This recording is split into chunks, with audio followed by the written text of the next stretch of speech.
Okay, welcome back to the Progressive Rehab and Strength podcast. I'm your host, Dr. Rory Alter, head clinical coach here at Progressive Rehab and Strength.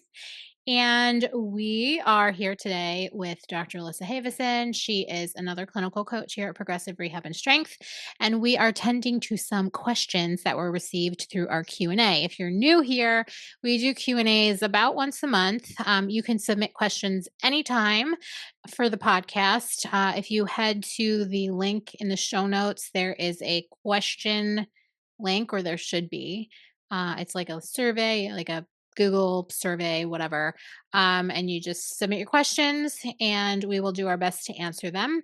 If you don't see the question link there, because it might not be on some of our old podcasts, you can just email us at podcast@progressiverehabandstrength.com and we will get you set up with the questions. Anyway, so this question was received by a lifter, and they actually submitted two questions, but we'll start with the first one. So I'm curious, how do lifters feel about taking scheduled time off from lifting?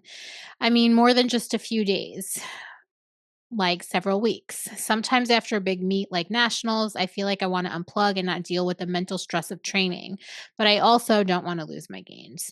So I love this question. We don't So get do this I. we don't get this question a lot, but as competitive lifters ourselves, we definitely have dealt with this. And we work with a ton of competitive lifters at the local to international level, and this is something that across the board can be felt by many lifters. Not all the time, but it definitely pops up. Some people feel it more than others. And I think depending on the way that it's programmed, or depending on the way that you're programmed and how hard you're training all the time, will definitely affect that. But I want to hear your thoughts, Alyssa. So why don't you start us off?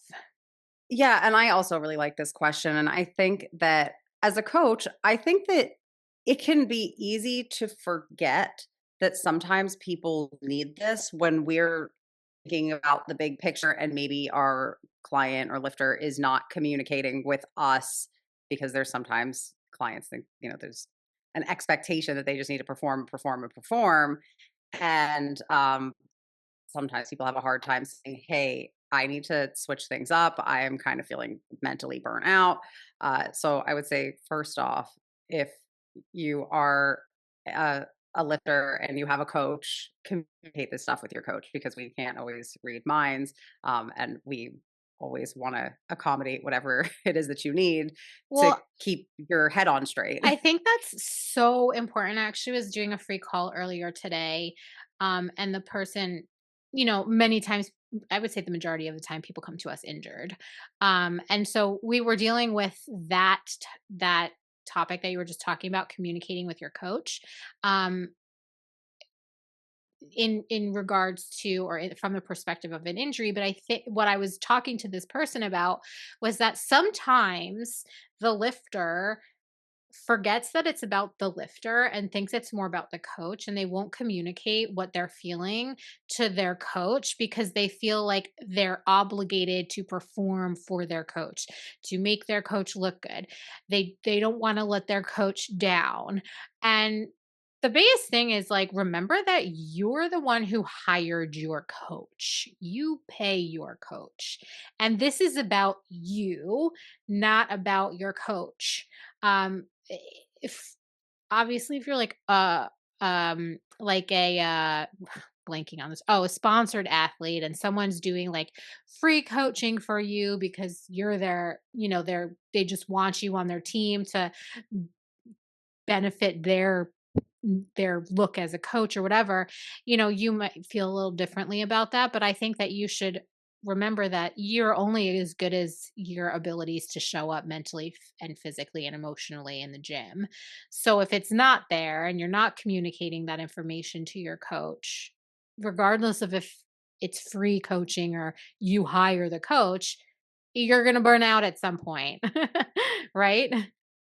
Yeah, I agree with that, and I think that what you're describing happens a lot, and I think it's unhealthy, honestly. Yeah. And I actually there was one time I had a lifter missed an attempt and apologized to me I've had afterwards. And that, boy, did yeah. we have a long talk Oh, about that yeah, yeah. afterwards. Because I was like, no, don't go out there and think you want to make me feel good. Like you, if you're not doing it for you, when the weight's heavy enough, you gotta be like doing this because you want to make yourself proud, not me. No, Um, I agree. I think that it hurts as a coach when someone says they're sorry to me. When it comes to like obviously if they've yeah. like done something malicious or intentional Yeah. or whatever, like obviously yeah, apologize please. But like if if something happens where you underperform or you don't meet expectations, like they're not our expectations and they're yours and it's what your goals are and how you want to do and we as coaches are only there to support you in the best healthiest way possible and we can't do that if you don't communicate with us. Yeah, that's I mean, really, at the end of the day, no matter what the issue is or the concern is, communicate with your coach. So if Mhm. you are feeling burnt out, if you are like, if you've been training, especially if you're doing high level meets and you're in sort of this cycle of there's this one and and then you have the Arnold and then the pro meet, whatever it is. Well, the Arnold's is pro, but okay. Whatever. Whatever it is, sometimes you get into this cycle of these high pressure, high stress meets. Sometimes it's a matter of, you know what, I want to take some time and then do something low stress, which I think we forget that we can do, even if you're competing at a very high level. You can take the time to do a meet that is not a high level meet and do something that's low stress for the sake of Or you your don't even sanity. need to do a meet. Yeah. Or you You can could take just a year, time yeah, exactly.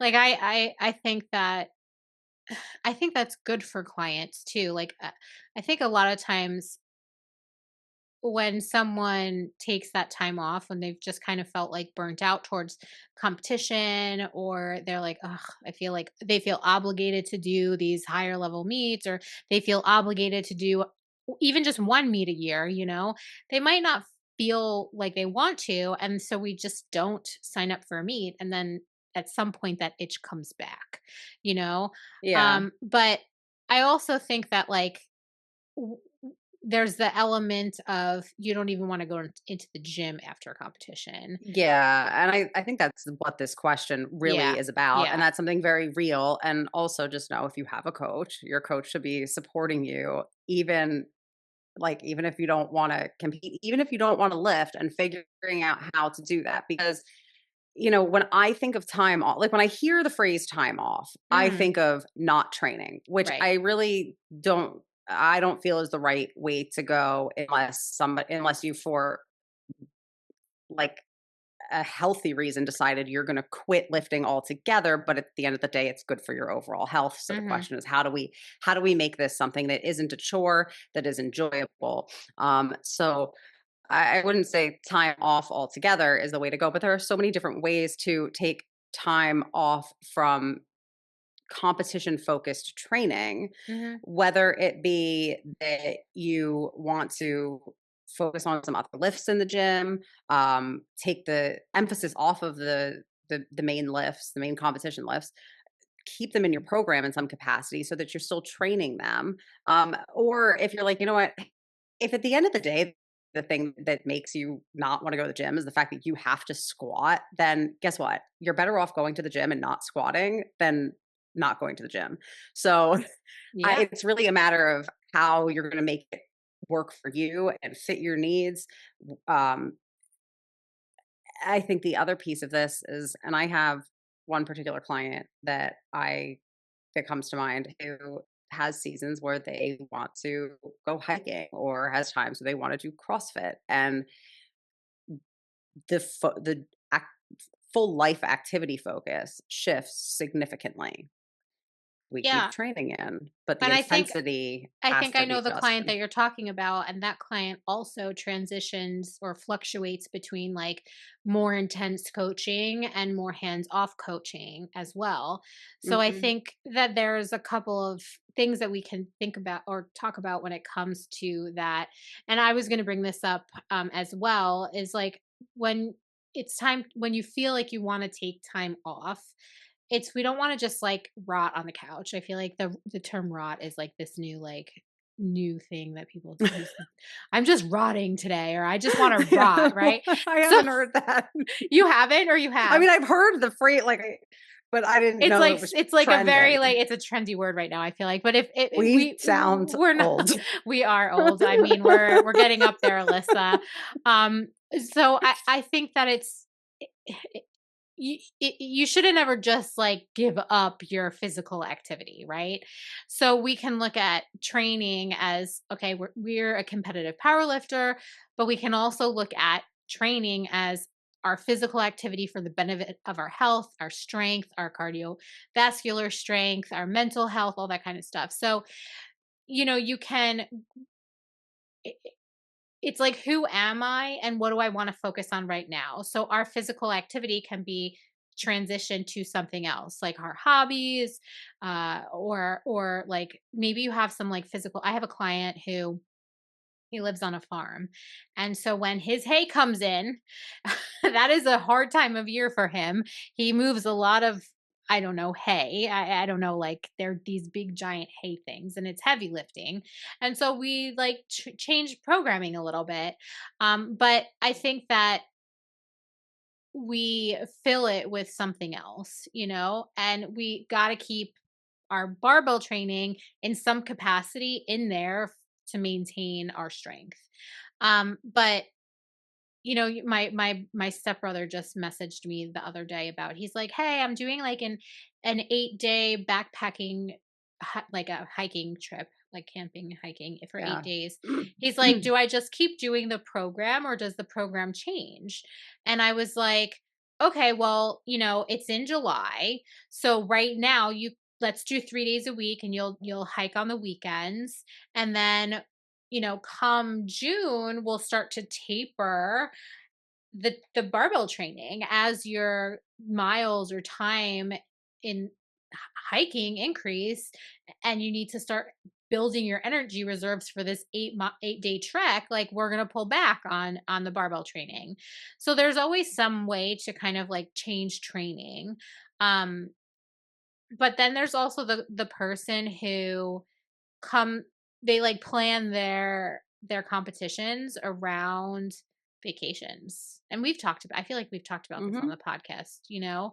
So you might not even have access to a gym on vacation. So you plan that for the week after your competition where you don't have to worry about nutrition, you don't have to worry about getting your workouts in. And oftentimes people come back from vacation where they're not worrying about that at all and they're just doing something that's totally unrelated to everything that else also that burns them out in their Mhm. life and they come back ready to go you know Yep.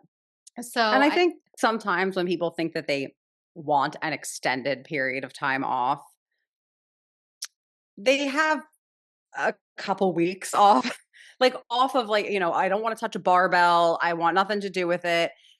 I think usually what happens is they might not touch a barbell for 2 or 3 weeks and then like, okay, I gotta yeah, they're I bored. gotta get it. Like that's usually what happens. Even if you're Yeah. like, I'm taking the summer off, Right. your like mind knows that you should probably be doing something and you feel better doing that. And I think, you know, I think there are two sides of kind of what we're talking about. There are the people who are like, I don't want to go to the gym and I hate it. This is having to putting all this stress on the lifts is making it feel like I'm pulling teeth just getting into the gym.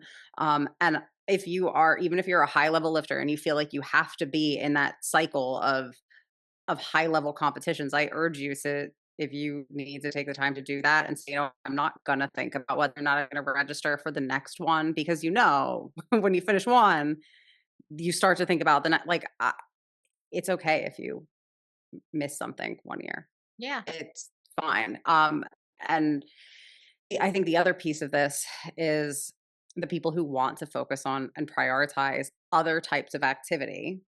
Um, I feel like there's a demographic of those people who can get themselves in trouble because they don't always want to reel back on the lifting aspect. Hmm. And I'm gonna just go out there and say this. I feel like it's kind of the age range between 30 to 40 Yes, where I agree. they and because as we get older, our recovery needs change. Yep. And when we're in our 20s, we can usually like run ourselves into the ground and bounce back.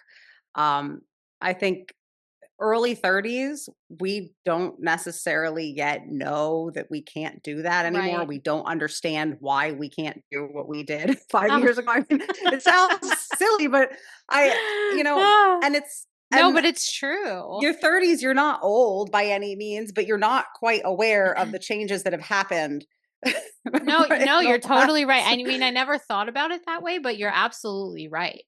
Um, and by the time you're 40, you figured it out. You're like, I Yeah, but can't the do client our client my clients over 40 tend to be more rational right. or realistic Yes. about it, Yeah. whereas in my clients in their 30s, I have to say, "Whoa, whoa, whoa. If we're gonna be adding all of this in, it's not just like, oh, I wanna add in this activity, so we're gonna keep all of this the same, then throw in all this extra training stress and hope we still recover okay." Mhm. We have to there has to be some give and take, and I think the other piece of this that's really important to talk about are performance expectations based on the changes in your training when you have time off, how long that time off is, not necessarily like if it's done right, I don't necessarily expect to see a hit to performance, but if you take months off and you're focused on say hiking Mhm. and your focus is not in the gym, you're obviously maintaining some strength, but it's not as specific Mhm. as what it would be if we were just focusing on lifting to train for competition. And I do think that and I'm not saying it's a bad thing, but I do think it can sometimes slow progress or we see more fluctuations simply because of the amount of time that someone has spent not exposing their body to heavier and like higher Mhm. intensities. Um, I don't know if that makes sense or if No, it you agree with does. that. No, it does. I think that I mean, just like one example of I think what we're talking about is like the or the psychological and physiological impact of Mhm. prolonged or some type of time off more than like a week, right? And I Yep. think that a lot of lifters are worried, like they want to take time off. And this might be what happens like if they're not when they hold back from telling their coach that they need a less intensity in terms of the mental aspect of training. Mhm. um when they hold back from that and their program doesn't like ebb and flow in terms of how mentally exhausting it is, then they'll start to worry that if they do take time off and do reduce their training load or reduce their frequency or just take 1 or 2 weeks off or 3 weeks off even, that they're going to lose all their gains. So I think that there's the psychological impact of the thought of taking time off so they don't say anything, because they're worried about the physiological Mhm. impact of taking time off. But ultimately, if you communicate with your coach and your coach makes changes to your program throughout your training cycles or however you discuss training programs, Mhm. then you're not gonna get to the point where you are like, "I can't fucking do this anymore. Like, I don't want like, I'm dead.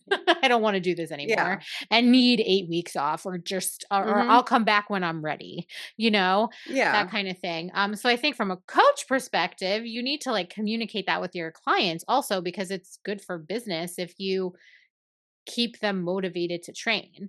Like their motivation to train, if you just go, go, go, go, go, go, go, even with planned deloads, it's oftentimes not enough. The program oftentimes has to change to meet the needs, the wants, the desires, the life things that are happening outside where the person isn't always like, how do I fit my training in? How do I fit my training in? Or feel that mental heaviness of training in combination with our life, if that makes sense. Yeah, and if there's anything in your program that that makes you just hate training or you dread it. That's also an important thing. I've had people who are like, I just hate this. Like, I hate RDLs. I'm like, "Oh, okay." And sometimes I feel we RDLs should aren't an start at them. exercise to hate. Let's say split squats. Um, well, and sometimes when I have somebody who goes, I just hate doing 5 reps on squat. I'm like, well, you've got Right. to keep some volume in your program. Like, can I get back offsets? Will you let me keep something? But yeah, and hey, I hate sets of 5 too. I'd like to do 1 rep for everything all the time, but then I'm not gonna be okay Yeah. physically.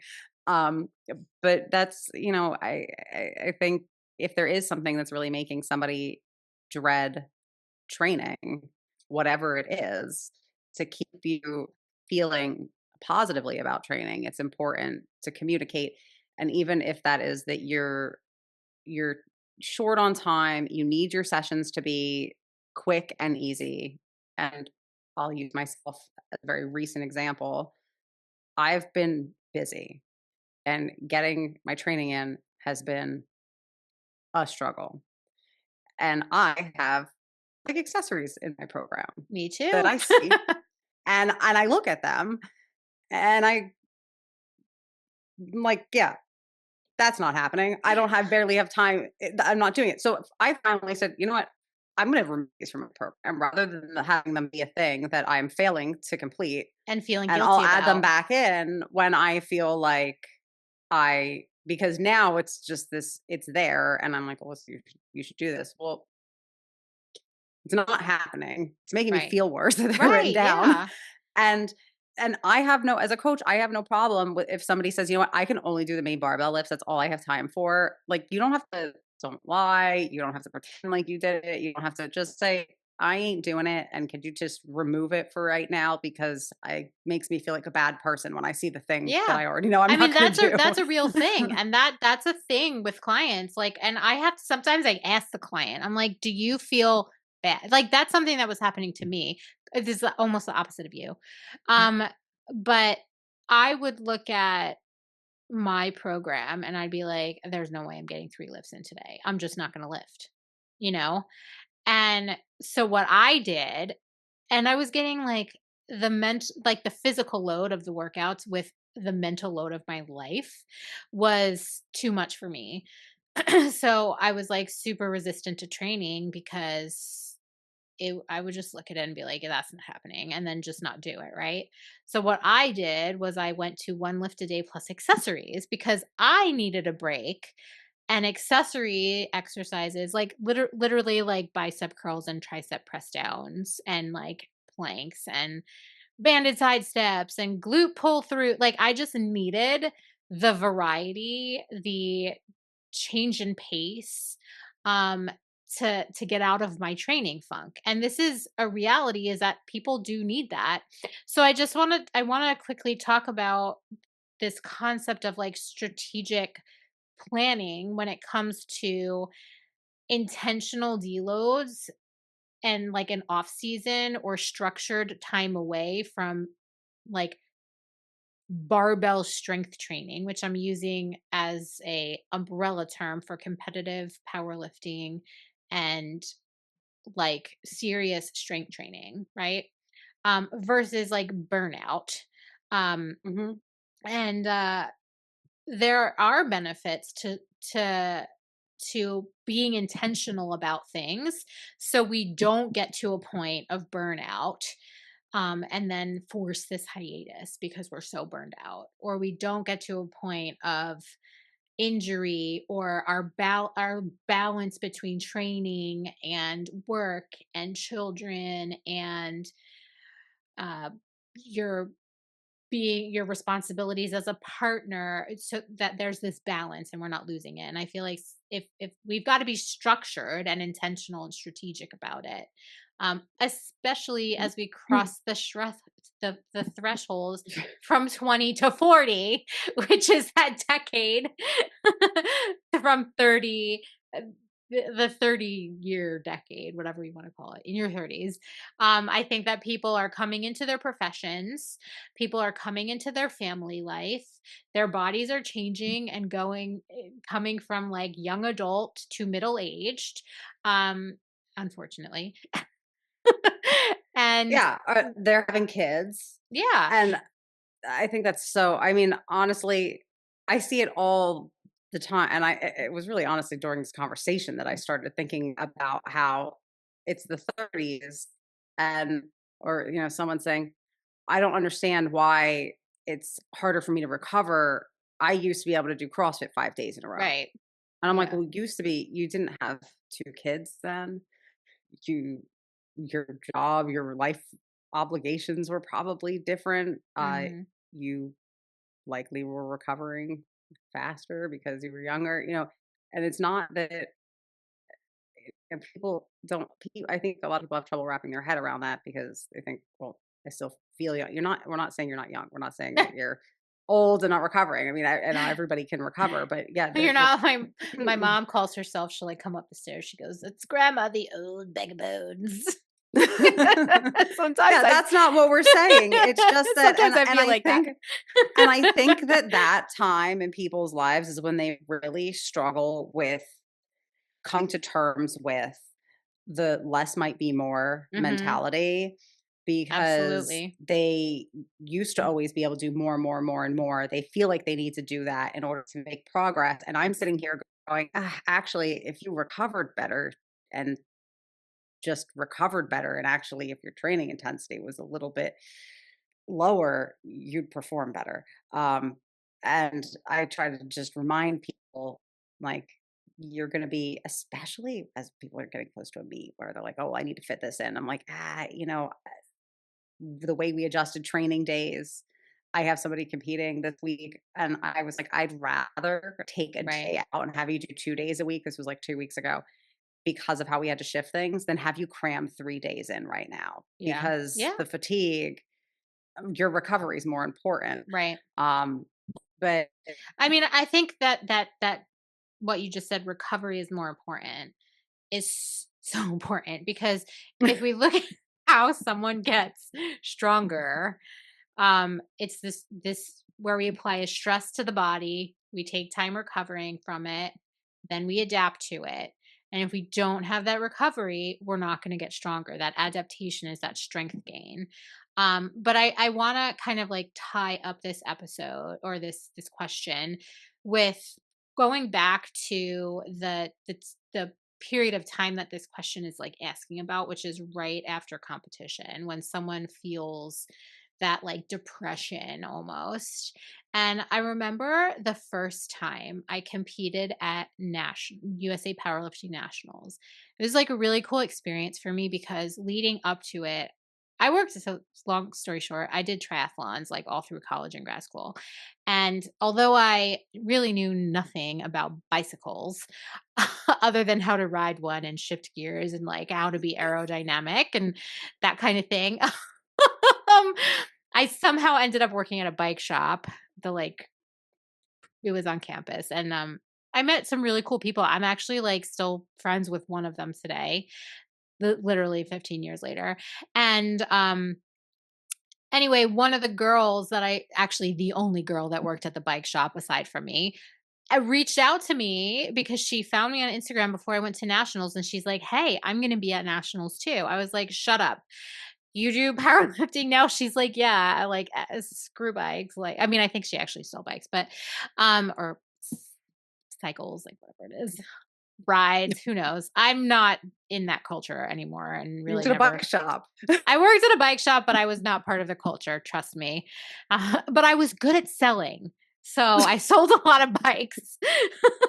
Anyway, so she and I were chatting after nationals, which was like my first I think Raw Unity was my first like higher level meet, but nationals was my real like I wanted to keep going at like I did Mhm. nationals to like do the Arnold to like had these all these goals, right?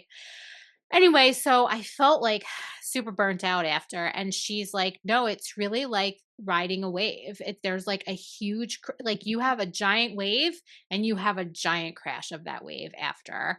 So that wave doesn't just keep going, it crashes. So there is this mental burnout that happens after a competition because the mental fatigue of training, like training isn't just physical, especially when you're building up to a competition. There's so much training fatigue building up that, and it's mental and physical. And you also have to be like very aroused when you hit very hard lifts. Like it's not like you can be like chill and go in and, nonchalantly hit an RP 10.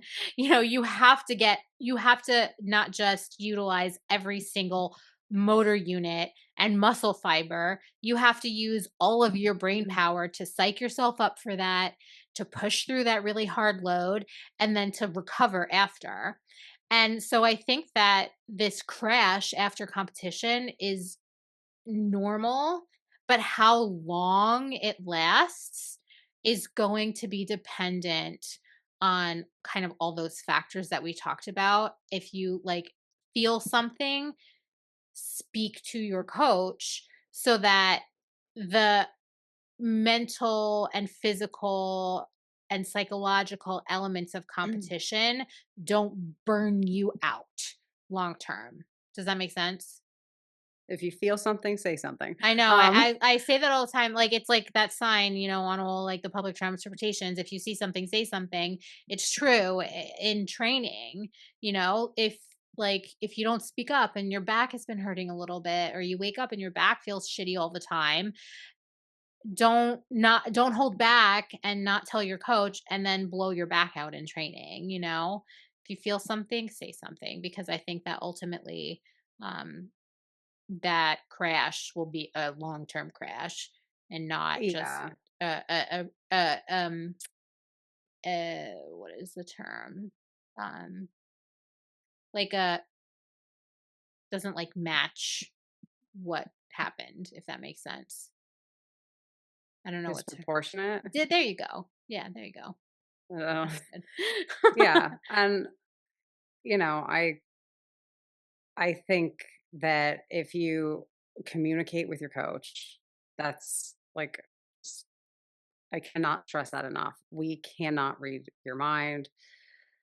We would like to, but and sometimes I think that coaches are like, okay, that meet's done. I'm not this kind of coach. I'm not like we don't leave a meet and I'm like, what's the next one? I'm kind of like, all right, let's like have an easy week. And Right. I usually let people there are a few lifters that I know like there are big meets that I need to be thinking about.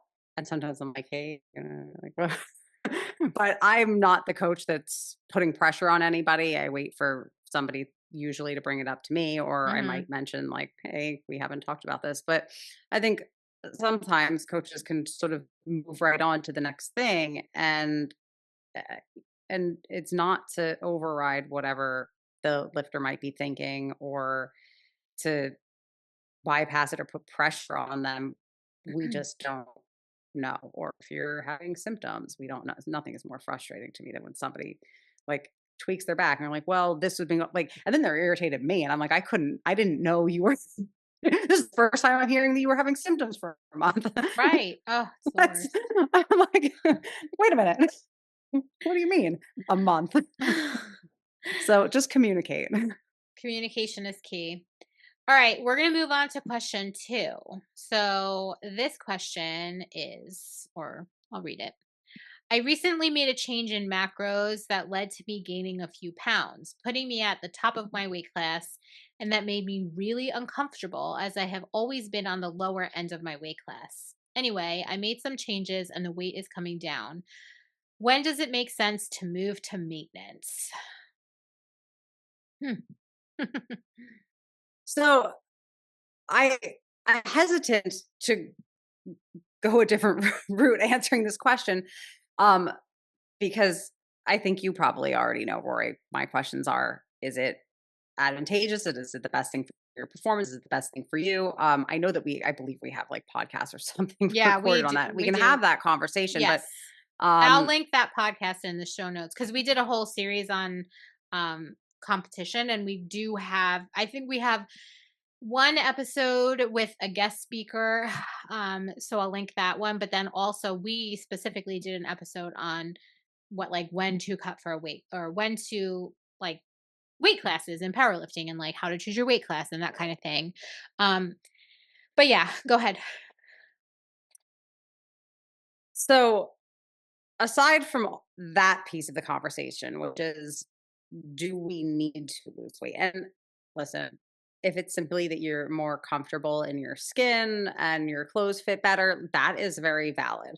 I I s- am saying what I'm saying because I think that a lot of people either get married to a weight class or get married to a certain weight.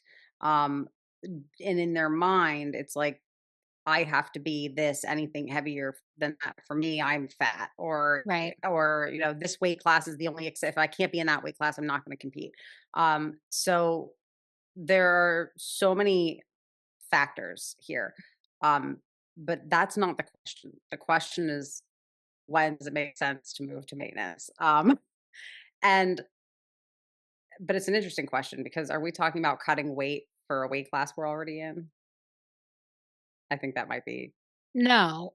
So this person, so let me read the question again. Let's see. I recently made the change in macros that led to me gaining a few pounds, putting me at the top of my weight class. And that made me really uncomfortable, as I've always been on the lower end. So it seems like they don't need to cut weight for the competition. Anyway, I made some changes and the weight is coming down. When does it make sense to move to maintenance? So I have some thoughts, but let me. Yeah, well, and I'd like to hear your thoughts, because I also think that the answer to this is dependent upon, well, when are they competing? Are we trying to lose weight total, like, independently, or completely separate of a competition school, because we're obviously they're already in their weight class. Mhm.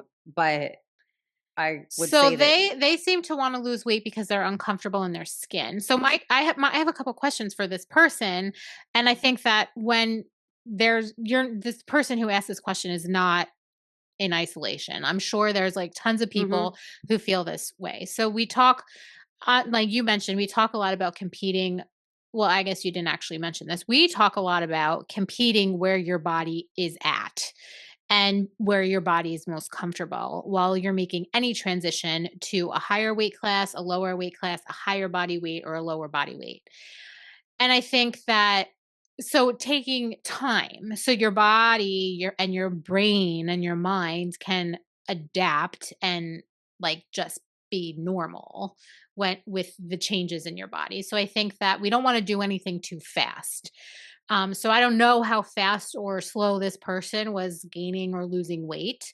So I don't think that you should be at a point where you're uncomfortable. I think that the slower you do it, the easier it is to see that your body is getting to the edge of what you're comfortable with. And I think that's the key, is to do it slowly so that you don't go over and then have to cut again, if that makes not, and not go over weight class, go over where you're comfortable is what I mean.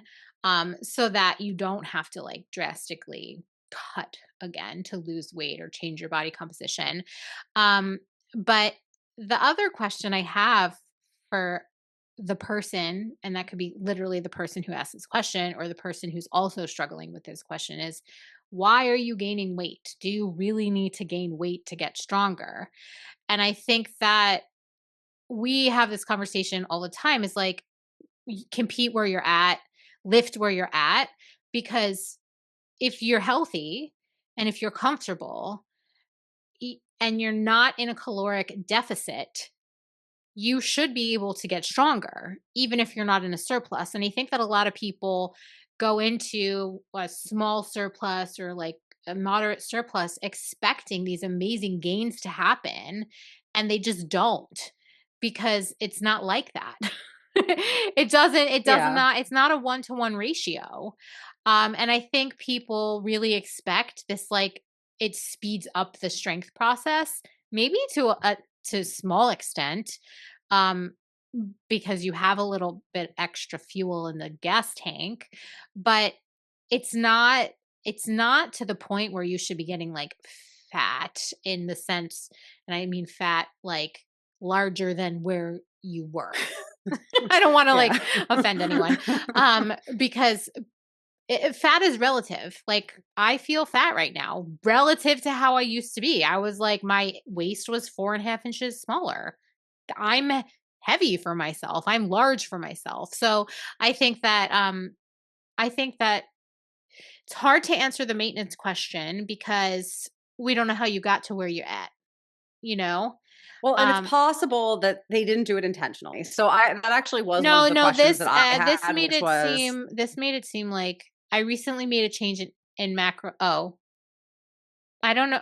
I mean, it seems so it's worded a little interestingly like if they gained weight to like for the sake of, I think some people bulk with what you're talking about with the intention of adding kilos to their total, and they're then unimpressed, or they're impressed and they've got to cut way too much weight. But it right. doesn't sound like, this person didn't change weight classes. It's also quite possible that it was winter, the holidays were a few Mhm. months ago, the same reason that I'm like a few pounds heavier than I am comfortable, Or they had a like, baby, you yeah, I know. mean, you're human. So, it's, if the answer to why did you gain weight was, well, I had probably a few too many pizzas, um, over the last 5 months, then, hey, you're human. I think it's more the why, the how, the what, the Yeah, and I think yeah, so it's a to hard go back question to give an answer to. but to kind of, I guess, answer this, like, when does it make sense to move to maintenance question? I think one, we need to ask, how close are you to competition? And I think that it's important to be at maintenance calories when, or meet, I don't think it's n- necessary to be in a surplus going into a competition, especially if you're at the top end of a weight class. If you're in a surplus, then it could very likely put you over competition. Um, so I think going into competition at maintenance is a safe bet because you can also if you're at maintenance, you can manipulate it slightly. If you need to come down like 1 or 2 pounds, you can manipulate it really easily at maintenance. And then um I also think we need to set performance goals. Like, what are your goals right now? Are your goals to increase muscle mass, just maintain strength, change your body physique? Like we have to think about what do you want in terms of how you're fueling your body. But then if you're in a surplus and the question is about, because I feel like this person at the beginning of the question started in a surplus, when does it make sense to come to maintenance?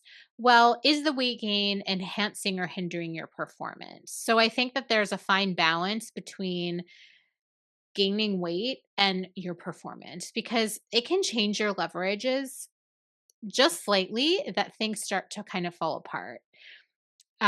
So I think the deadlift, as your waist gets a little heavier, can get a little harder. I think that if we're looking in the opposite direction, if you're losing too much weight, squats can get harder, upper body can get harder. We tend to see that the deadlift gets a little easier. So I think, but it always comes down to like be where your body's most comfortable because that's where your leverages are going to be leveraged, if that makes sense. Mhm. And your psychological health is your body fat percentage or your physique, is it affecting your mental health? Are you uncomfortable in your skin? Is it making you are your clothes getting too big or too loose? Like, do you want to buy a whole new wardrobe? Do you have the money to buy a whole new wardrobe? Like, do you feel like you're eating too much? Do you feel like you're eating too little? Like, you have to ask yourself these questions and then balance the answers to those questions together to come up with the right answer. Any I agree. thoughts? Any other I thoughts? think there are a lot of factors here.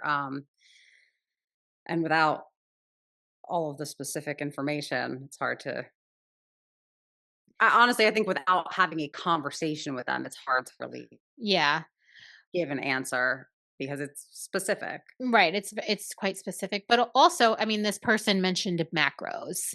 So Mhm. to me, it sounds like they're tracking their food. And Mhm. I think that long-term tracking is there are some people who are very number oriented. They're very rigid and it doesn't affect them. Like in fact, if they're not rigid, they kind of like get a little crazy in that they feel out of control. So I think that for some people, macro counting is healthy, and like that's just like I have one client, Robin. Probably seen her all over the place. Robin has and I have been working together since 2014. That's not a bad thing if you've had a coach for a long time. Like people hire coaches because they don't want to do it themselves, right? But Robin's been on maintenance for a very long time. And we periodically cut or bulk, but it's very slow. But she is not the kind of person to, she doesn't, it like macro counting and tracking her food is just like very, like it's regimented, like it's just habitual for her. But I think that there's a lot of people who don't want to track forever.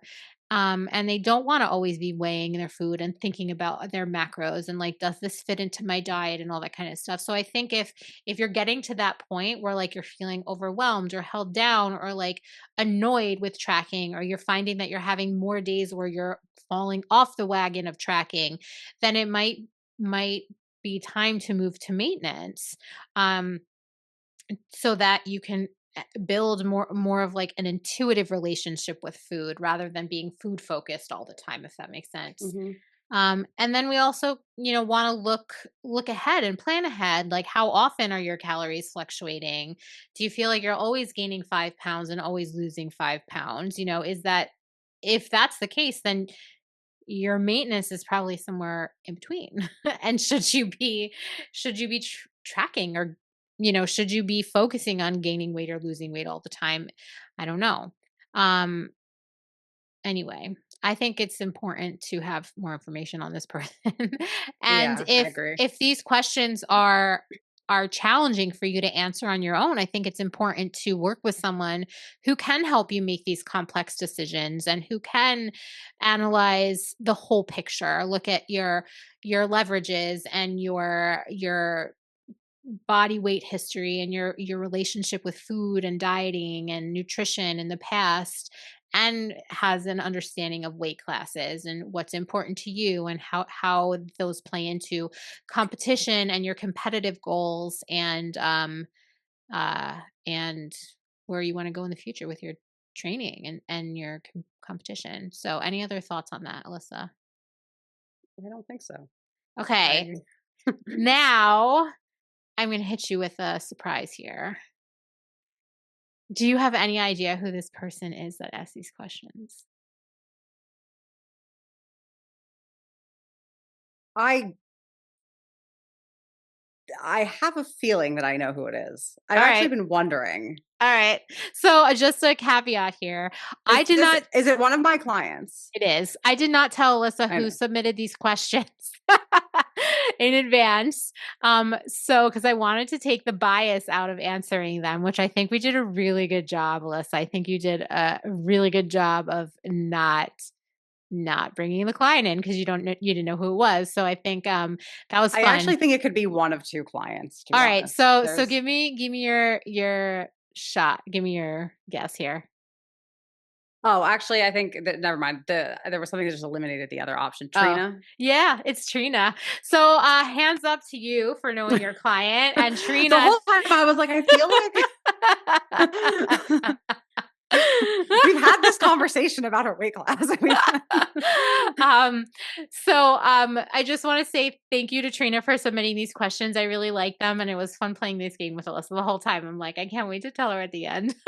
Well, I have to say something because Okay, as say we were something. sitting here, I did get a message from Oh, shut Trina, up. and I haven't responded to it yet.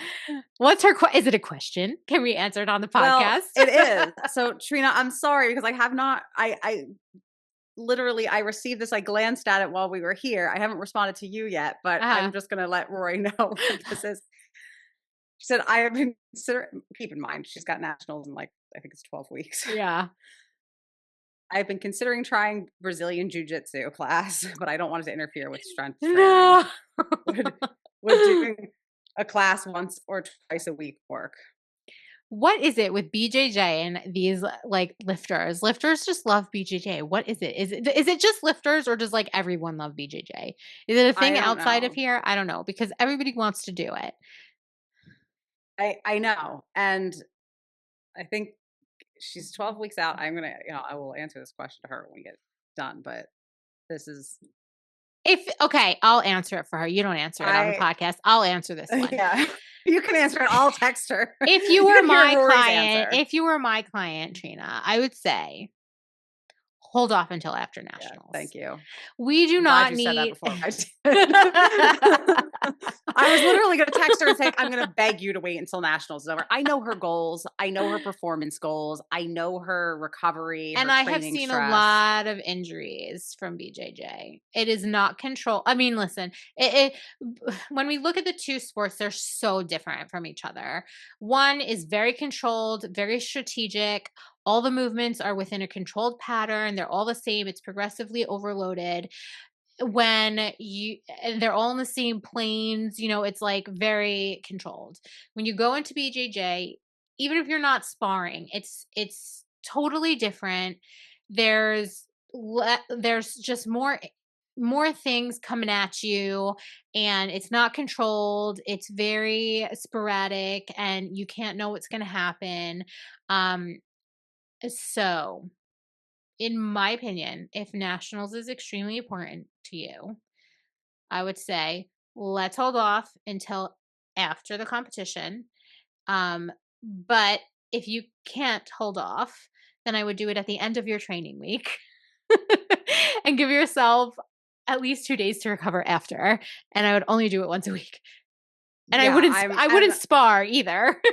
well, and I'm glad that you also so Trina, for the record, I haven't responded to you yet. Rory gave me that answer before I before I said anything. But yeah, it's just training stress is high and it's gonna Yeah. be higher right now than it will be after me. And we can adjust things.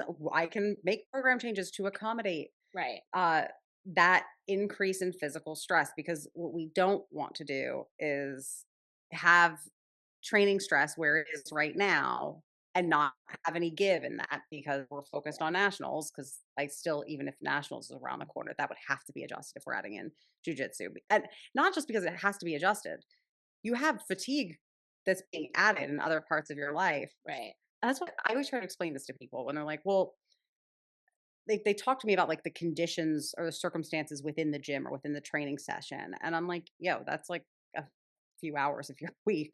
Yep. Everything that happens outside of that is what's contribute, whether you're traveling, whether you have events, whether whatever it is. No, it's not that the lift isn't going well. It's that you are doing all of this other stuff and it affects your recovery and your performance. And it's pretty easy to see, like, okay, there's higher levels of fatigue. We have to make adjustments because we can't just ignore that things are getting harder, um, whether we want them to be getting harder or not. Things just have to sort of balance out. After nationals would be a good time to add in a new activity. I Yeah. swear it's my higher level lifters that do this to me before me. I had somebody last I've done year it. who I've added in done it. I've like, gone like rock climbing, like wall like at the gym, like climbing gym. But okay, so just to like just rub it in a little bit more here, Trina. Just if we were programming like let's think of annual planning. If if you were someone who just was already doing BJJ, we would pull it out of your program or you would start to taper it down in your program around 12 weeks. So I would say that 12 weeks is not a great time to start adding something in. But again, like if it's for your mental health and it's something that you really want to do, um, I'm sure Alyssa can manage it, but um, consider what we've said, both of us. yeah, yeah, and and it's like I always, sometimes when I answer this question or talk about that, I don't want people to think that I'm sort of bias towards lifting because if I had a client who was training for a race Right. or I mean a client who was had to train for a 12 mile, I think it was a 12-mile rock um Mhm. in a short period of time because the army doesn't always give a lot of notice. um so and like it was too little time for me to be fully comfortable with it, but I was like, "Okay, like, this has to be done. Let's do what we can do." And, like, we reeled lifting back a lot. There was still lifting was still there, Yes. but it's like, Yeah, your body can only this is handle too so much. much. Exactly. Your body can only handle so much. So depending on what your goals are, we have to balance things and shift the priority. So like I pulled in that mention of my stepbrother who's going to be doing this like 8-day backpacking trip, or it's literally like through some mountain range, I don't know. Um his strength training is gonna have to taper down while he, like, starts to prepare and, like, build for um, that Mhm. that event, and same thing with running, like, when we have people who simultaneously strength train for running, their strength training is gonna have to taper as their miles and their intensity and whatnot pick up leading into a race. Um, so, again. And this is why we need to know Yeah. everything you're doing. Yep. Oh god, I can just we don't have to go down Yep. that road again. All right, Alyssa, thank you so much for coming on the podcast and answering these questions. It was very exciting for me for me to throw you that loop at the end. And I'm glad you got the client right. That just shows you I um was gonna ask. I actually wasn't sure we just weren't mentioning who it was because I was like, I just feel like this is I was gonna ask you afterwards when we weren't Yeah. recording. So I was like, is this Yeah. Trina? I wasn't even gonna tell I didn't even tell you at the beginning because I knew if I told you that it was one of your clients, you'd be trying to guess the whole time. So I just wanted to, like, throw it at you at the end. All Well, right, now I've guys. put the pieces together, by the Yeah. way. She's feeling a little bit burnt out and she wants to do jujitsu, and we're gonna make room for that, hopefully after nationals. This was one way to communicate with me. I I love hear you it. loud and clear. Oh my god, I love it. All right, guys, if you are interested in getting in touch with us, we're on Instagram at Pro Rehab Strength. I am at Rory Megan _PRS, and Alyssa is at Alyssa Hope _PRS. You can join our Facebook group for form checks and questions. That's the Secret Society of Barbell Mastery. You can submit questions for this Q&A through the link in our show notes, and we would love to hear from you and get those questions answered. Also, you can visit our website for tons of content, articles, free downloads, free ebooks, webinars, just like all stuff from PRS that we just have. Anyway, we will see you next time and bye for now.